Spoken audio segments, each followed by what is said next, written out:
வணக்கம். இன்று நாம் பார்க்க இருப்பது ஆனி மாத சுக்லபக்ஷ ஏகாதசி. இதன் பெயர் நிர்ஜலா என்பதாகும். நிர்ஜலா என்றால் தண்ணீர் கூட குடிக்கக்கூடாத ஏகாதசி என்பது பொருள்.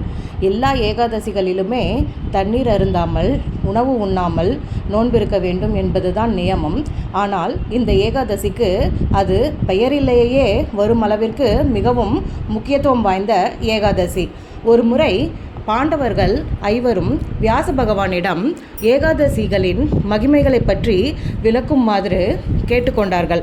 அப்படி ஏகாதசியை பற்றி விளக்கி கொண்டிருந்த வியாச பகவான் ஒவ்வொரு ஏகாதசியையும் எப்படி அனுஷ்டிக்க வேண்டும், எவ்வாறு விரதம் கடைபிடிக்க வேண்டும் என்று விளக்கி கொண்டிருந்தார். அதனால் ஏற்படும் நன்மைகளும் அதை அனுஷ்டிக்காவிட்டால் ஏற்படும் தீமைகளை பற்றியும் விளக்கி கொண்டிருந்தார். இதை கேட்ட யுதிஷ்டனுக்கும் மற்ற பாண்டவர்களுக்கும் சந்தோஷமும் ஆச்சரியமும் மேலிட்டது.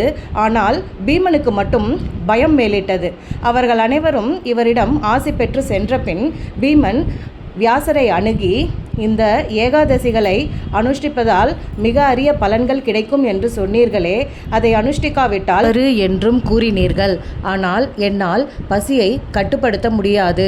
எவ்வளவு எதிரிகள் இருந்தாலும் அவர்களை எல்லாம் அனாயாசமாக சமாளிக்கும் என்னால் பசி வந்துவிட்டால் எதையுமே செய்ய முடியாது. இதுபோல் ஒரு மாதத்திற்கு இருமுறை ஏகாதசி வரும். அதில் இருமுறை நான் பட்டினி கிடக்க வேண்டும் என்றால் என்னால் நிச்சயமாக முடியாது. எனவே எனக்கு ஏதாவது ஒரு சலுகை கிடைக்குமா என்று வியாசரிடம் வினவினான்.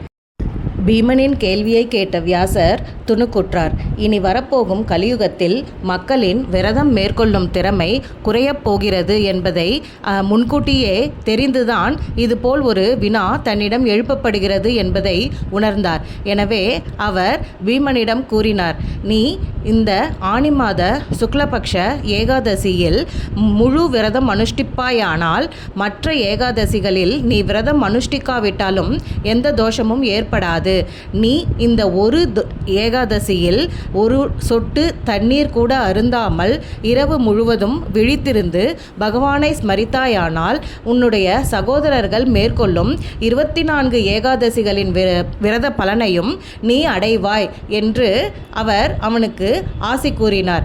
எனவே இந்த நிர்ஜலா ஏகாதசியில் நாம் நீர் கூட அருந்தாமல் நினைவு முழுவதிலும் விஷ்ணு பகவானையே தியானித்து அவனுடைய பாடல்களையே பஜித்து அவனுடைய கதைகளை கேட்டு ஆலயங்களுக்கு சென்று பூஜித்து இந்த ஆனி மாத சுக்லபக்ஷ நிர்ஜலா ஏகாதசியை எவ்வளவு முடியுமோ அவ்வளவு கடைபிடித்தால் திருமாலின் திருவருளை இரட்டிப்பாக பெற முடியும் என்பதில் எந்த ஐயமும் இல்லை.